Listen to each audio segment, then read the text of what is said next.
Hello guys, അങ്ങനെ നന്ദുവിനെ ക്യാമ്പിൽ നിന്നും പുറത്താക്കാൻ വേണ്ടിയിട്ട് ഈ പോലീസുകാരൻ അടുത്ത പദ്ധതി ഇറക്കുകയാണ്. അതായത് അവിടെ ഒരു തല്ലങ്ങ് ക്രിയേറ്റ് ചെയ്യാണ്. നന്ദുവിനോട് മോശമായ രീതിയിൽ പെരുമാറി കഴിഞ്ഞാൽ നന്ദു തിരിച്ചു തല്ലും. ടാസ്ക് കൊടുത്തത് ഇഷ്ടപ്പെടാതെ പോലീസുകാരനെ കയറി തല്ലിയെന്ന് പറഞ്ഞ പിന്നെ നന്ദു ആ ക്യാമ്പിൽ ഉണ്ടാവോ? നന്ദു പുറത്തു പോകേണ്ടി വരും. അതാണ് ഇയാളുടെയും വേണുവിന്റെയും ലക്ഷ്യം. അത് മാത്രമല്ല, അനാമിക പറയുന്നുണ്ട് അവൾ അങ്ങനെ വെറും കൈയോടെ അവിടെ നിന്ന് പോയാൽ മാത്രം പോരാ, അവൾക്ക് നല്ല തല്ല് കൊടുക്കണമെന്ന്. അതുകൊണ്ടൊക്കെ തന്നെ അനാമികയെ തല്ലി ഒതുക്കാനും കൂടി തീരുമാനിച്ചാണ് ഈ പോലീസുകാരൻ ഇങ്ങനൊരു പ്ലാൻ പദ്ധതി ഇടുന്നത്. എന്തായാലും അതവിടെ നടക്കുന്നുണ്ട്. കാര്യങ്ങളൊക്കെ അവർ പ്ലാൻ ചെയ്ത പോലെ തന്നെ നന്ദു തിരിച്ചു തല്ലുന്നുണ്ട്. എന്നാൽ അവിടെ ഒരു വമ്പൻ ട്വിസ്റ്റും കൂടി നടക്കുന്നുണ്ട് കേട്ടോ. എന്താണെന്ന് അറിയണ്ടേ? അപ്പൊ അതറിയാൻ വേണ്ടി ഈ ഒരു എപ്പിസോഡ് നിങ്ങൾ മുഴുവനായിട്ട് വാച്ച് ചെയ്യുക. ആദ്യം തന്നെ കാണിക്കുന്നത് നന്ദുവിനെയാണ്. ആ സമയം ലഞ്ച് ടൈം ആണ് കേട്ടോ. എല്ലാവരും ഭക്ഷണം കഴിക്കാൻ വേണ്ടി പോവാൻ നിൽക്കാണ്. അപ്പൊ നന്ദുവിന്റെ കൂട്ടുകാരി ചോദിക്കുന്നുണ്ട്, നന്ദു നീ വരുന്നില്ലേ? ഫുഡ് കഴിക്കാൻ സമയമായി, നമുക്ക് പെട്ടെന്ന് ഫുഡ് കഴിച്ചിട്ട് വരാം. അത് പിന്നെ നീ പൊയ്ക്കോ, ഞാൻ വന്നോളാം. എന്തു പറ്റി നന്ദു? ഞാൻ രാവിലെ മുതൽ ശ്രദ്ധിക്കുക. നിനക്ക് എന്തെങ്കിലും വയ്യായികയുണ്ടോ? എന്ത് വയ്യായിക? എനിക്കൊരു കുഴപ്പമില്ല. ആ സമയത്താണ് നന്ദുവിന്റെ ഫോൺ റിങ് ചെയ്യുന്നത്. നന്ദു, നിന്റെ ഫോൺ റിങ് ചെയ്യുന്നു. ആരാ നന്ദു? മനസ്സിലായി, അനിരുദ്ധായിരിക്കും അല്ലേ? അത് പിന്നെ അതെ അതെ, നീ ഇനി ഒന്നും പറയണ്ട. എന്റെ പൊന്നു മോളെ, നിന്റെ ഉരുണ്ട് കൈ കണ്ടപ്പോഴേ എനിക്ക് മനസ്സിലായതാ. ദേ പെട്ടെന്ന് വിളിച്ചിട്ട് ലഞ്ച് കഴിക്കാൻ വാ. ശരി. അങ്ങനെ ഇതും പറഞ്ഞ് നന്ദുവിന്റെ കൂട്ടുകാരി അവിടെ നിന്ന് പോകുന്നുണ്ട്. അപ്പൊ തന്നെ നന്ദു ഫോൺ എടുത്ത് തിരിച്ച് വിളിക്കാൻ നിൽക്കുമ്പോഴാണ് ആ പോലീസുകാരൻ പിന്നിൽ വന്ന് നിൽക്കുന്നത്. നന്ദനയ്ക്ക് ഭക്ഷണമൊന്നും വേണ്ടേ? ഇത് കേട്ടപ്പോ തന്നെ നന്ദു പേടിച്ചോണ്ട് പിന്നിലോട്ട് തിരിഞ്ഞു നോക്കുന്നുണ്ട്. സർ, ഞാൻ കഴിക്കാൻ പോവാ. നീ എന്താ നിന്റെ കയ്യിലിരിക്കുന്ന ഫോണാണോ കഴിക്കുന്നത്? അത് പിന്നെ സർ, എന്റെ വീട്ടിൽ നിന്ന് വിളിച്ചിട്ടുണ്ടായിരുന്നു, തിരിച്ച് വിളിക്കാൻ ഫോൺ എടുത്തതാ. ഓ ആണോ? എങ്കിൽ പിന്നെ ഒന്ന് നോക്കട്ടെ ആരാ വിളിച്ചതെന്ന്. ഇതും പറഞ്ഞ് അയാൾ ഫോൺ എടുക്കാണ് കേട്ടോ. അയ്യോ സർ, അതിങ്ങ് താ സർ. അത് തരണോ വേണ്ടേന്നേ ഞാൻ തീരുമാനിക്കും. ഞാൻ നിന്റെ ട്രെയിനറാ, ഞാൻ പറയുന്നത് കേട്ടാ മതി നീ. സർ, ഇത് രണ്ടാമത്തെ തവണയാണ് എന്തിനാ എന്റെ ഫോൺ ഇങ്ങനെ വാങ്ങിക്കുന്നത്? സർ, ഈ ഫോൺ എന്ന് പറയുന്നത് ഒരാളുടെ സ്വകാര്യ. ഓഹോ ആണോ? അത് നീ എനിക്ക് പഠിപ്പിച്ചു തരേണ്ട ആവശ്യമില്ല. പിന്നെ എന്തിനു സർ എന്റെ ഫോൺ വാങ്ങിക്കുന്നത്? ട്രെയിനിങ് സമയത്തിൽ ഉൾപ്പെടും, ഫുഡ് കഴിക്കുന്ന സമയവും, അറിയോ? സർ, അപ്പൊ എന്നെ പോലെയല്ലേ ബാക്കി എല്ലാവരെയും? അവരെ ഒന്നും ശ്രദ്ധിക്കാതെ സാർ എന്നെ മാത്രം എന്തിനാ ടാർഗറ്റ് ചെയ്യുന്നത്? എടി, ഞാൻ പറഞ്ഞത് അങ്ങോട്ട് കേട്ടാ മതി. കൂടുതൽ നീ ഇങ്ങോട്ട് പ്രസംഗിക്കട്ടാ. അതെ, കഴിക്കണമെന്നുണ്ടെങ്കിൽ പോയി കഴിച്ചോ. ഇത് കഴിഞ്ഞാ നിനക്ക് അവരെക്കാൾ ഇരട്ടി ട്രെയിനിങ് ഞാൻ തരും. സർ, എന്റെ ഫോൺ ഇങ്ങതാ സർ. ഫോൺ തന്നാ ഞാൻ പോയി കഴിച്ചോളാം. ഫോൺ തന്നാലേ നീ കഴിക്കത്തുള്ളൂ? അതെ സർ, എനിക്ക് എന്റെ ഫോൺ കിട്ടണം. എന്നാ തരില്ലെങ്കിലോ? നീ അപ്പൊ ഇന്ന് കഴിക്കണ്ട, പട്ടിണി കിടന്നോ. ദേ ലഞ്ച് ടൈം കഴിഞ്ഞാ പിന്നെ നിനക്ക് ഭക്ഷണം കഴിക്കാൻ പറ്റില്ല. പിന്നെ ട്രെയിനിങ് പീരീഡാ. ആ സമയത്ത് നിനക്ക് വിശക്കുന്നുണ്ടെന്ന് പറയാൻ നിൽക്കരുത്. ഈ ഫോൺ കിട്ടിയിട്ട് നീ എന്തായാലും കഴിക്കത്തില്ല. അതുകൊണ്ട് വേണമെങ്കിൽ പോയി കഴിച്ചോ. എന്തായാലും നന്ദുവിനൊന്നും എതിർത്ത് പറയാൻ കഴിയാത്തതുകൊണ്ട് തന്നെ നന്ദു അവിടുന്ന് പോവാൻ നിൽക്കാൻ കേട്ടോ. ആ സമയത്തേക്ക് ഫോണ് ലോക്കായി പോയിട്ടുണ്ട്. അപ്പൊ അയാൾ തിരികെ വിളിക്കുന്നുണ്ട്. അതെ, ഒന്ന് നിന്നേ. എന്താ സർ? ഇതിന്റെ ലോക്ക് പറഞ്ഞു തന്നിട്ട് പൊക്കോ. സർ, അത് പറ്റില്ല. എന്നാ പിന്നെ നീ ഈ ഫോൺ കാണില്ല. സർ പ്ലീസ്, എന്തിനാ എന്നോട് ഇങ്ങനെ വൈരാഗ്യം വെച്ച് പെരുമാറുന്നത്? സാറിനോട് ഞാൻ എന്താ ചെയ്തത്? മിണ്ടടിരി. മര്യാദക്ക് ഈ ലോക്ക് പറഞ്ഞു തന്നാ നിനക്ക് പോയി ഭക്ഷണം കഴിച്ച് തിരിച്ചു വരുമ്പോ ഞാൻ ഈ ഫോൺ നിന്റെ കയ്യിൽ തരും. ഇല്ല, ഈ ലോക്ക് പറഞ്ഞു തരാൻ ഉദ്ദേശം നിനക്കില്ലെന്നുണ്ടെങ്കിൽ പിന്നെ ഈ ഫോൺ ഇനി നീ കാണത്ത് പോലും ഉണ്ടാവില്ല. നിവൃത്തിയില്ലാതെ നന്ദു അങ്ങനെ ലോക്ക് പറഞ്ഞു കൊടുക്കുന്നുണ്ട് കേട്ടോ. എന്നിട്ട് ഭക്ഷണം കഴിക്കാൻ പോകുന്നുണ്ട്. അങ്ങനെ നന്ദു വിഷമിച്ചോണ്ട് കൂട്ടുകാരിയുടെ അടുത്ത് ഇരിക്കുന്നുണ്ട്. അപ്പൊ കൂട്ടുകാരി ചോദിക്കുന്നുണ്ട്, നന്ദു നിനക്കെന്ത് പറ്റി? നിന്നെ കണ്ടിട്ട് ആകെ ഡെസ്പായിരിക്കുന്ന പോലെ. ഈ അനിരുദ്ധ ചില്ലറക്കാരനൊന്നല്ലല്ലോ. അവൻ വിളിച്ചപ്പോ നിന്നോട് എന്തെങ്കിലും പറഞ്ഞോ? അനിയെ വെറുതെ കുറ്റപ്പെടുത്തണ്ട, അതൊന്നും അല്ല. പിന്നെ നീ എന്താന്ന് വെച്ചാ ഒന്ന് തെളിയിച്ച് പറയാൻ നന്ദു. അയാളുണ്ടല്ലോ, ആ ട്രെയിനർ. സാറോ? അയാള് തന്നെ. അയാളെ മിക്കവാറും എന്റെ കയ്യിൽ നിന്ന് വാങ്ങിച്ചിട്ടേ പോവുള്ളെന്നാ തോന്നുന്നത്. എന്തു പറ്റി നന്ദു? എന്താ അതിനുണ്ടായത്? ദേ നീ എടുത്തു ചാടി അയാളെ തല്ലാനൊന്നും നിൽക്കരുത്. അയാളൊരു പോലീസുകാരനാ. ആ ബോധം നിനക്കുണ്ടാവണം നന്ദു. എങ്ങനെയാ ഞാൻ ഇങ്ങനെ പിടിച്ചു നിൽക്കുക? ഇപ്പൊ തന്നെ അയാൾ എന്റെ ഫോൺ വാങ്ങിയിരിക്കുന്നു. എന്റെ ഫോണിന്റെ ലോക്ക് വരെ അയാൾ ചോർത്തിയിരിക്കുക. ഛേ, അയാൾ അങ്ങനെയൊക്കെ ചെയ്തോ? ഫോണൊക്കെ വാങ്ങിച്ചു വെക്കുന്നത് ഓക്കേന്ന് കരുതാം, പക്ഷെ അയാളുടെ ലോക്ക് വരെ ചോദിച്ചു വാങ്ങുന്നത് അത് വളരെ മോശമല്ലേ? അത് അയാൾക്കും കൂടി തോന്നണ്ടേ? നന്ദു, ഇനി നീ എന്ത് ചെയ്യും? അയാളുടെ മനസ്സിൽ നിന്നോട് എന്തോ വൈരാഗ്യമുണ്ട്. അതെന്താന്ന് നീ അറിയണം ആദ്യം. അല്ലാതെ ഒരാളെ മാത്രം ഇങ്ങനെ ഒരു ട്രെയിനറും ടാർഗറ്റ് ചെയ്യില്ല. എനിക്കറിയില്ലടോ, ഇതിനു മുമ്പ് ഞാൻ അയാളെ കണ്ടിട്ട് പോലും ഇല്ല. പിന്നെ എങ്ങനെയാ ഞാനും അയാളും തമ്മിൽ ഒരു പ്രശ്നം ഉണ്ടാവുന്നത്? നിന്റെ ഫാമിലി റിലേറ്റീവ്സോ അല്ലെങ്കിൽ നീ തല്ലിയ ആരെങ്കിലും, അവരുടെ ആരെങ്കിലും ആണോ ഇയാള്? ഒന്നും എനിക്കറിയില്ല നന്ദു. നിനക്ക് തീരെ പിടിച്ചിരിക്കാൻ പറ്റുന്നില്ലെങ്കിൽ പിന്നെ നീ ഈ വിവരം നിന്റെ വീട്ടിൽ അറിയിച്ചോ. നിന്റെ ചേച്ചിയുടെ വീട്ടുകാര് വലിയ പേര് കേട്ടവരല്ലേ. അവരെ കൊണ്ട് എന്തെങ്കിലും ചെയ്യാൻ പറ്റാൻ മതിയാവൂ. വേണ്ടടോ, വെറുതെ എന്തിനാ എന്റെ പ്രശ്നങ്ങളും അവരുടെ തലയിലേക്ക് വെക്കുന്നത്? എന്നാ പിന്നെ നീ സ്വയം അനുഭവിച്ചോ, അല്ലാതെ എന്ത് പറയാ. ദേ നന്ദു, പെട്ടെന്ന് ഭക്ഷണം കഴിച്ച് വരാൻ നോക്ക്. ലഞ്ച് ടൈം കഴിയാറായി. നീ പൊക്കോ, ഞാൻ കഴിച്ചിട്ട് വന്നോളാം. ശരി. അങ്ങനെ നന്ദുവിന്റെ കൂട്ടുകാരി കൈയൊക്കെ കഴുകി വീണ്ടും ട്രെയിനിങ്ങിന് ഇറങ്ങാൻ വേണ്ടി നിൽക്കാണ്. അപ്പൊ ആ സമയത്ത് അങ്ങോട്ടേക്ക് ആ പോലീസുകാരൻ വരുന്നുണ്ട്. എന്നിട്ട് പറയുന്നുണ്ട്, എവിടെ അവള്? നന്ദു ആണ് സർ. അവളല്ലാതെ നിന്റെ കൂടെ പിന്നെ ആരാ ഉണ്ടായിരുന്നേ? സോറി സർ, നന്ദു അവിടെ ഭക്ഷണം കഴിച്ചോണ്ടിരിക്കുക. കൂട്ടുകാരിയോട് പറയണ്ടി കൂടുതൽ അങ്ങ് കയറി നെഗളിക്കാൻ നിൽക്കണ്ടാന്ന്. പിന്നെ അവളോട് പ്രത്യേക ഒരു കാര്യം പറയണം, ഈ അവിഹിതം ഉണ്ടല്ലോ അതത്ര നല്ല കാര്യമല്ല. കണ്ടവന്റെ മുതൽ ആഗ്രഹിക്കരുതെന്ന് പറഞ്ഞേക്കണ്ടി. അതൊന്നും ഈ പോലീസുകാർക്ക് പറഞ്ഞ പണിയല്ല. ഇവളെയൊക്കെ ആരാണാവോ ഇതിലേക്ക് വലിച്ചിട്ടത്?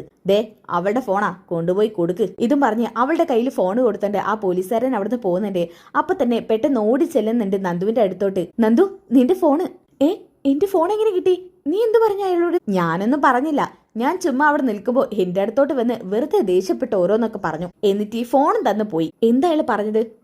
അത് കുറച്ച് സീരിയസ് ആയിട്ടുള്ള കാര്യം. അവിഹിതം അത്ര നല്ലതല്ലെന്നും കണ്ടവരുടെ മുതല് ആഗ്രഹിക്കരുതെന്നൊക്കെ അയാൾ ഡയലോഗ് അടിച്ചിട്ട് പോയത്. ദേ, നീ അയാളുടെ എന്തെങ്കിലും ആഗ്രഹിച്ചോ? എന്ത്? ഞാൻ അയാളുടെ എന്താഗ്രഹിക്കാൻ? അതെനിക്കറിയില്ല. അങ്ങനെയൊക്കെ അയാൾ പറഞ്ഞു. എന്തോ അയാളുടെ മനസ്സിൽ എന്തോ കിടപ്പുണ്ടെന്നുള്ള കാര്യം ഉറപ്പാ. അത് വെച്ച് കൂട്ടിക്കൊഴിച്ച് ഇൻഡയറക്റ്റ് ആയിട്ട് അയാൾ കാര്യം പറഞ്ഞതാ. ആ സമയത്ത് നന്ദുവിന്റെ മനസ്സിലേക്ക് ഓരോ കാര്യങ്ങൾ ഇങ്ങനെ ഓർമ്മ വരികയാണ് കേട്ടോ. അതായത് അനിയം അനാമികയെ കുറിച്ചുള്ള കാര്യങ്ങളാണ്. ഇനി ചിലപ്പോ അനാമികയും വീട്ടുകാരായിരിക്കും ഇതിന് പിന്നിൽ. എന്നാലും അവർക്ക് ഇത്രയൊക്കെ സ്വാധീനം ഉണ്ടാവുമോ? അയാൾ വലിയ പണക്കാരനാണെന്നല്ലേ പറഞ്ഞത്. ഇനി ചിലപ്പോ അയാളായിരിക്കും ഇതിന് പിന്നിൽ. ഈ വിവരം ചേച്ചി അറിയിക്കണോ? വേണ്ട, അവർ സമാധാനത്തോടു കൂടി ജീവിക്കായിരിക്കും. വെറുതെ എന്റെ പ്രശ്നങ്ങളും കൂടി അവരുടെ അടുത്തേക്ക് വലിച്ചിടണ്ട. നന്ദു, ഓരോന്ന് ആലോചിച്ചിരിക്കാതെ കഴിക്കാൻ നോക്ക്. പ്ലേറ്റിലുള്ള ഫുഡ് അങ്ങനെ തന്നെ ഇരിക്കുക. ശരി. ഓക്കെ. പിന്നെ കാണിക്കുന്നത് അനാമികയുടെ വീടാണ്. അനാമിക അനാമികയുടെ അച്ഛനോട് പറയുന്നുണ്ട്, അച്ഛാ ഒന്ന് അങ്കിളുടെ വിളിക്ക്. അവളുടെ ഇപ്പോഴത്തെ അവസ്ഥ എന്താണെന്ന് ഒന്ന് അറിയണം. ഒന്ന് വീഡിയോ എടുത്ത് അയച്ചുതരാ പറ. മോളെ, എപ്പോഴും ഇങ്ങനെ വീഡിയോ ഒന്നും എടുക്കാൻ പറ്റില്ല. അതൊക്കെ വളരെ രഹസ്യമായിട്ട് ചെയ്യേണ്ടതാ. ആരെങ്കിലും ആ വീഡിയോ ഒക്കെ എടുക്കുന്നത് കണ്ടാലേ പിന്നെ ആ പ്രശ്നം മതിയാകും അവൻ അവിടുന്ന് പുറത്തു പോവാൻ. ശരി, എന്നാ പിന്നെ അങ്കിളിനെ വിളിക്ക്. എന്താ അവിടുത്തെ അവസ്ഥ എന്നറിയാലോ? അത് വേണമെങ്കിൽ ചെയ്യാം. ഇപ്പൊ മിക്കവാറും ലഞ്ച് ടൈം ആയിരിക്കും. ഒന്ന് വിളിച്ചു നോക്കാം. ഇതും പറഞ്ഞ് വേണു ആ പോലീസുകാരന് ഫോൺ ചെയ്യുന്നുണ്ട്. അപ്പൊ തന്നെ ഇയാളുടെ ഫോണിലേക്ക് കോൾ വരുന്നതാണ് കാണിക്കുന്നത്. അങ്ങനെ അയാൾ ഫോൺ അറ്റൻഡ് ചെയ്യുന്നുണ്ട്. ഹലോ മിസ്റ്റർ വേണു, എന്താണ് അവിടത്തെ ഇപ്പോഴത്തെ അവസ്ഥ അറിയാൻ വേണ്ടി എന്റെ മോൾ എന്നെ കൊണ്ട് വിളിപ്പിച്ചതാ. ഓ, ഇവിടെ എന്തവസ്ഥ? അവക്കിവിടെ പരമ കഷ്ടകാല. അത് തന്നെയാ വേണ്ടതും. വേണു, താൻ പറഞ്ഞ പോലെ ഞാൻ ആ ഫോൺ ചെക്ക് ചെയ്തു. അവള് ഫോണ് തന്നോ ചെക്ക് ചെയ്യാൻ? അങ്ങനെ തന്നതൊന്നും അല്ല, ഞാൻ പിടിച്ചു വാങ്ങിച്ചതാ. ആ ഫോണില് നീ നോക്കിയോ എന്താ ഉള്ളതെന്ന്? നോക്കി. ആ ഫോണിൽ ഞാൻ കണ്ടത് ഒരു ഞെട്ടിക്കുന്ന കാര്യ. എന്താ അത്? അതായത് വേണുവിന്റെ മരുമകൻ അവനൊരു കില്ലാടി തന്നെയാണ് കേട്ടോ. എന്താ അങ്ങനെ പറയാൻ? വേറൊന്നും അല്ല, നിങ്ങളല്ലേ പറഞ്ഞത് ഈ പെൺകുട്ടിയാണ് അയാളുടെ പിന്നാലെ നടക്കുന്നതെന്ന്. പക്ഷേ എനിക്ക് ആ ഫോൺ കണ്ടിട്ട് തോന്നിയത് അയാൾ ഈ പെൺകുട്ടിയുടെ പിന്നാലെ നടക്കുന്ന പോലെയാ. എന്നുവെച്ചാ അനാമിക മോളുടെ ഭർത്താവാണ് ഈ കുട്ടിയുടെ പിന്നാലെ നടക്കുന്നതെന്ന്. അതിന് എന്തെങ്കിലും തെളിവ് കണ്ടോ? തെളിവ് എന്തിനാടോ വേണു? ദേ, ആ പയ്യൻ തന്നെ രാത്രിയും പകലൊന്നും ഇല്ലാതെ ഈ പെൺകൊച്ചിനെ വിളിച്ചോണ്ടിരിക്കുക. എന്നാ ഇവൾ അധികം തിരിച്ചു വിളിച്ചതായിട്ട് കാണിക്കുന്നില്ല. മാക്സിമം ഇവളെ റിജക്ട് ചെയ്യുക ചെയ്തത്. മെസ്സേജുകളും ഏകദേശം അതൊക്കെ തന്നെയാ. അതായത് ചുരുക്കി പറഞ്ഞ അനാമിക മോളുടെ ഭർത്താവാണ് പ്രശ്നക്കാരൻ. അയാൾ ശരിക്കും പറഞ്ഞ ഒരു സൈക്കോയാണ്. സൈക്കോയോ? എന്ന് വെച്ചാ അയാൾക്ക് ഈ പെണ്ണിനോട് മുടിഞ്ഞ പ്രണയമുണ്ട്. ഈ പെൺകൊച്ചിന് അങ്ങോട്ടുണ്ടോന്ന് മാത്രം അറിയില്ല. അങ്ങോട്ടും ഉണ്ട്. അവളാണ് അധികം അവനെ സ്നേഹിക്കുന്നത്. ഒരിക്കലും അല്ല. ഒരു പോലീസുകാരന്റെ ടീമിൽ ചിന്തിക്കുകയാണെങ്കിൽ ആ ചെറുക്കനാണ് ഈ പെൺകുട്ടിയുടെ പിന്നാലെ നടക്കുന്നത്. അപ്പൊ വേണു അനാമികയോട് പറയുന്നുണ്ട്, മോളെ, നിന്റെ അനിയാണ് ആ പെണ്ണിന്റെ പിന്നാലെ നടക്കുന്നത്, അല്ലാതെ ആ പെണ്ണല്ല. രണ്ടും കണക്കാച്ച. അവനും അവളും കണക്കാ. എന്നാ പിന്നെ വേണു, ഞാൻ വെക്കുക. കൂടുതൽ എന്തെങ്കിലും ഉണ്ടെങ്കിൽ ഞാൻ വിളിക്കണ്ടേ? വെക്കല്ലേ. ഒരു കാര്യം കൂടി പറയാനുണ്ട്. എന്തുപറ്റി? അവൾക്ക് മാത്രം നന്നായിട്ട് എന്നെ ട്രെയിനിങ് കൊടുക്കണം. ആ കാര്യം നീ ശ്രദ്ധിക്കുന്നില്ലേ? അതൊക്കെ ഞാൻ വേണ്ട രീതിക്ക് ശ്രദ്ധിക്കുന്നുണ്ട്. പിന്നെ ഒരു കാര്യം കൂടി, കഴിയുമെങ്കിൽ അവക്ക് 2 അടി കൊടുക്കണം. അടിയോ? നിങ്ങൾ എന്തൊക്കെയാ വേണു ഈ പറയുന്നത്? എന്ന് വെച്ചാ അവളെ തല്ലണമെന്ന്. അയ്യോ, എനിക്ക് തല്ലാനുള്ള റൈറ്റ്സ് ഒന്നുമില്ല. അവരെ കൊണ്ട് ചെയ്യിപ്പിക്കാനുള്ള റൈറ്റ്സ് എനിക്കുണ്ട്. പക്ഷെ അവരെ കയറി തല്ലാനുള്ള പെർമിഷൻ ഒന്നും എനിക്കില്ല. എന്നാലും നീ കിട്ടിയ സമയം പ്രയോജനപ്പെടുത്തണം. തല്ലിയിട്ട് അവൾ അവിടുന്ന് എങ്ങനെയെങ്കിലും ഒന്ന് പുറത്താക്കണം. അവൾ ഒരിക്കലും പോലീസുകാരി ആവരുത്. ആ ഒരു ആഗ്രഹം എനിക്കും ഉണ്ട്. അവൾക്ക് കുറച്ച് നെഗളിപ്പ് കൂടുതലാ. അവളൊക്കെ പോലീസുകാരി ആയാലുണ്ടല്ലോ ഈ രാജ്യം ഭരിക്കും. അതുകൊണ്ടാണ് പറഞ്ഞത്. ഒരു ഉഗ്രൻ ഐഡിയ എന്റെ കയ്യിലുണ്ട്. എന്ത് ഐഡിയ? അതായത് നീ അവളോട് മോശമായ രീതിയിൽ പെരുമാറണം. അങ്ങനെ കണ്ടു കഴിഞ്ഞാൽ അവള് പ്രതികരിക്കും. തീർച്ചയായിട്ടും അവള് നിന്നെ അടിക്കും. ഈ അടിക്കുന്നത് നിനക്ക് പരിചയമുള്ള ആരെങ്കിലും നിർത്തി അവരെ കൊണ്ട് കാണിപ്പിക്കണം, ഒരു തെളിവിന് വേണ്ടിയിട്ട്. എന്നിട്ട് കോടതി വരെ എത്തൂലേ വിഷയം. അവള് ജയിലിലാവുകയും ചെയ്യും. അവക്ക് ക്യാമ്പിൽ നിന്ന് പുറത്തിറങ്ങേണ്ടി വരും. പോലീസുകാരിയും ആവത്തില്ല. പിന്നെ അവക്ക് ഈ ജന്മ പോലീസുകാരി ആവാൻ പറ്റുമോ? ഐഡിയ ഒക്കെ കൊള്ളാം. ഞാൻ നോക്കട്ടെ വർക്കൗട്ട് ആവോ ഇല്ലെന്നുള്ളത്. നീ വിചാരിച്ച വർക്കൗട്ട് ആവാതിരിക്കോ? ശരി, ഞാനൊന്ന് നോക്കട്ടെ. എന്നാ പിന്നെ ശരി. ഇതും പറഞ്ഞ് അവര് ഫോൺ കട്ട് ചെയ്യാൻ ഇട്ടോ. ആ സമയത്ത് വേണുവിനെയാണ് കാണിക്കുന്നത്. മോളെ, നിന്റെ ഭർത്താവാണ് ഒരു പരാജയം. ആ ഫോൺ ചെക്ക് ചെയ്യാൻ പറയേണ്ടിയില്ലായിരുന്നു. എന്തു പറ്റിയച്ചാ? അതിന് മാത്രം എന്താ ഉണ്ടായത്? അതെ, അവളുടെ ഫോണിൽ നിറയെ അവൻ വിളിച്ച കോളുകളും അവന്റെ മെസ്സേജുകളാ. അവള് തിരിച്ചയച്ചതൊന്നും ഇല്ലെന്ന്. അവൻ വിളിച്ച ഫോൺ ഒരൊറ്റൊന്നു പോലും അവൾ അറ്റൻഡ് ചെയ്തിട്ടില്ലെന്നാ പറയുന്നത്. എന്തായാലും ഇവൻ പറയുന്നത് അവനാണ് കൂടുതൽ തവണ അവളെ വിളിച്ചതെന്ന്. ഞാൻ ആ അനിയെ കുറച്ച് പൊക്കി വെച്ചതായിരുന്നു. എല്ലാ ബിൽഡപ്പും ഒറ്റയടിക്ക് തകർന്നടിഞ്ഞു. എന്ത് ചെയ്യാൻ അച്ഛാ, ആ അനിക്കാണ് ഏറ്റവും കൂടുതൽ. അതെനിക്ക് മുൻപേ അറിയായിരുന്നു. ഇനി പറഞ്ഞിട്ട് കാര്യമില്ല. എന്തായാലും അടുത്ത നീക്കം എന്തായാലും അവൻ അറിയിക്കാന്ന് പറഞ്ഞിട്ടുണ്ട്. ഓക്കെ, ഇനി അതൊക്കെ കഴിഞ്ഞിട്ട് കാണിക്കുന്നത് രാത്രി ക്യാമ്പിലെ അവസ്ഥയാണ് കേട്ടോ. നൈറ്റ് ടൈമും ഇവർക്ക് ട്രെയിനിങ് ഉണ്ട് കേട്ടോ. അങ്ങനെ ട്രെയിനിങ് നടന്നുകൊണ്ടിരിക്കുന്ന സമയമാണ് കാണിക്കുന്നത്. എല്ലാവരും ഒരു 10 റൗണ്ട് ഈ ഗ്രൗണ്ട് ഒന്ന് ചുറ്റണം. ഓരോ റൗണ്ടിനും റെസ്റ്റ് എടുത്തിട്ട് മതി. അയ്യോ, 10 റൗണ്ടോ?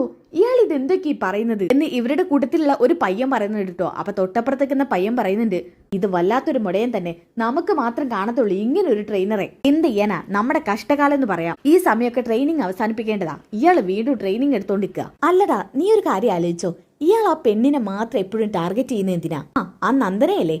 അതെ, അവളെ വന്നപ്പോ മുതൽ ഇയാൾ ടാർഗറ്റ് ചെയ്യുന്നുണ്ട്. എന്താ അതിന് കാരണം? ആർക്കറിയാം, മുൻപ് എന്തെങ്കിലും ശത്രുത കാണും.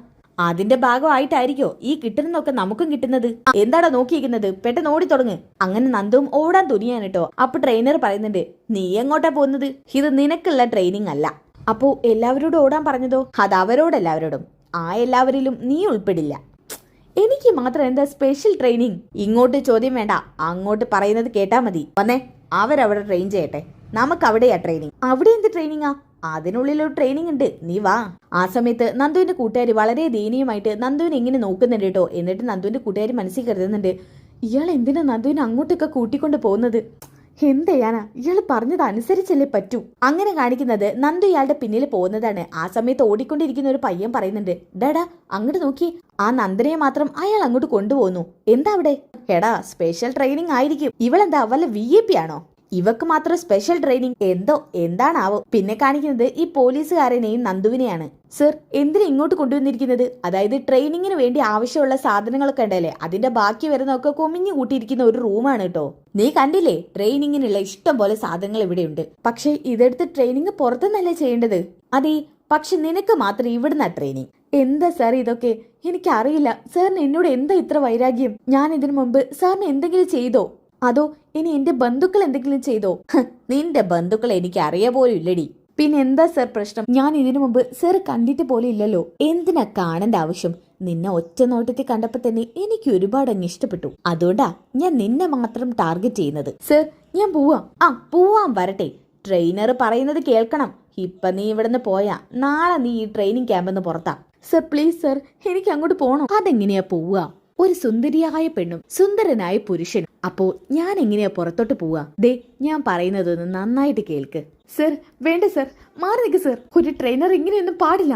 അപ്പൊ തന്നെ ഇയാളെ നന്ദുവിന്റെ മുടി കയറി പിടിക്കുന്നുണ്ട്. എന്നിട്ട് മുടിയിൽ ഇങ്ങനെ തലോടുന്നുണ്ട് കേട്ടോ. ആ സമയത്ത് തന്നെ നന്ദുവിനെ ദേഷ്യം വരികയാണ്. നന്ദു പെട്ടെന്ന് തന്നെ അയാളുടെ വയറിന് ഒരൊറ്റ ചവിട്ട് കൊടുക്കാണ്. അയാൾ പെട്ടെന്ന് താഴെ പോയി വീഴാണ് കേട്ടോ. അപ്പൊ തന്നെ അയാളുടെ സൈഡിൽ ഒരു വടിയുണ്ട്. ആ വടി എടുത്ത് അയാൾ നേരെ നിൽക്കുന്നുണ്ട് നന്ദുവിനെ അടിക്കാൻ വേണ്ടിയിട്ട്. ഈ കാഴ്ച ഒരു പോലീസുകാരൻ അവിടെ നിന്ന് കാണുകയാണ്.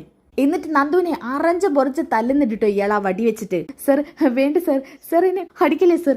നീ എന്നെ ചവിട്ടിയല്ലേടി, നിന്നെ അടിച്ചാ പോരാ. സർ, വേണ്ട സർ, ഞാൻ അറിയാതെ. അയാളാണെങ്കിൽ നന്നായിട്ട് തല്ലുന്നുണ്ട് കേട്ടോ നന്ദുവിനെ. അപ്പൊ തന്നെ മറ്റേ പോലീസുകാരൻ വന്നിട്ട് ഇയാളുടെ കയ്യിൽ നിന്ന് പിടിച്ചു വാങ്ങുന്നുണ്ട് ആ വടി. സർ, എന്താ സാർ ഇത്? ഈ കുട്ടി എന്തിനാ ഇങ്ങനെ തല്ലുന്നത്? നീ കണ്ടില്ലടാ, ഇവളെന്നെ തല്ലിയത്. സാർ മോശമായി പെരുമാറിയതുകൊണ്ടല്ലേ ആ കുട്ടി സാറിനെ തല്ലിയത്? അങ്ങനെയാണോടാ? ഞാൻ അങ്ങനെയാണോ നിന്നോട് ഇത് കാണാൻ പറഞ്ഞത്? സർ, ഞാൻ സാറ് പറഞ്ഞപ്പോ ഇത്രയ്ക്കൊന്നും പ്രതീക്ഷിച്ചില്ല. ഇവൾ എന്നെ തല്ലിയത് മാത്രമേ നീ കണ്ടിട്ടുള്ളൂ. അതിനുശേഷം ഞാൻ ഇവളെ തല്ലി, അതേ നീ കണ്ടിട്ടുള്ളൂ. ഞാൻ ട്രെയിനിങ് ഇവക്ക് കൊടുത്തു, അതിഷ്ടപ്പെടാതെ ഇവൾ എന്നെ നന്നായിട്ട് പെരുമാറി, അതിന് ഞാൻ തിരിച്ചു കൊടുത്തു, അത് മാത്രമേ നീ കണ്ടിട്ടുള്ളൂ. സർ, എന്തൊക്കെയാ സാർ ഈ പറയുന്നത്? സാർ എന്നെ കടന്ന് പിടിച്ചോണ്ടല്ലേ ഞാൻ സാറിനെ കയറി തല്ലിയത്. ആ സമയത്ത് ഇയാളെ ഒരു വടി എടുത്തിട്ട് അയാളുടെ കയ്യിൽ ഒരു മുറിവാക്കുന്നുണ്ട്. എടി, ഈ കൈകളിലൂടെ ഒഴുകുന്ന ഇപ്പോഴുള്ള രക്തം നീ തല്ലിയതാ. സർ, എന്തിനാ സർ എന്നോട് ഇങ്ങനെയൊക്കെ ചെയ്യുന്നത്? ഓക്കെ, ഇനി നല്ല കിടിലൻ ട്വിസ്റ്റുകൾ നിറഞ്ഞ എപ്പിസോഡാണോ. നന്ദുവിനെ പുറത്താക്കാനുള്ള തീരുമാനങ്ങളൊക്കെയാണ്. അപ്പൊ അടുത്ത എപ്പിസോഡ് കിട്ടാൻ വേണ്ടി ചാനൽ സബ്സ്ക്രൈബ് ചെയ്യുക, വീഡിയോക്ക് ഒന്ന് ലൈക്ക് ചെയ്യുക, നെക്സ്റ്റ് എപ്പിസോഡ് ഒന്ന് കമന്റ് ചെയ്യുക. അപ്പൊ അടുത്ത വീഡിയോയിൽ കാണുന്നവരേക്കും എല്ലാവർക്കും ബൈ ഗായ്സ്.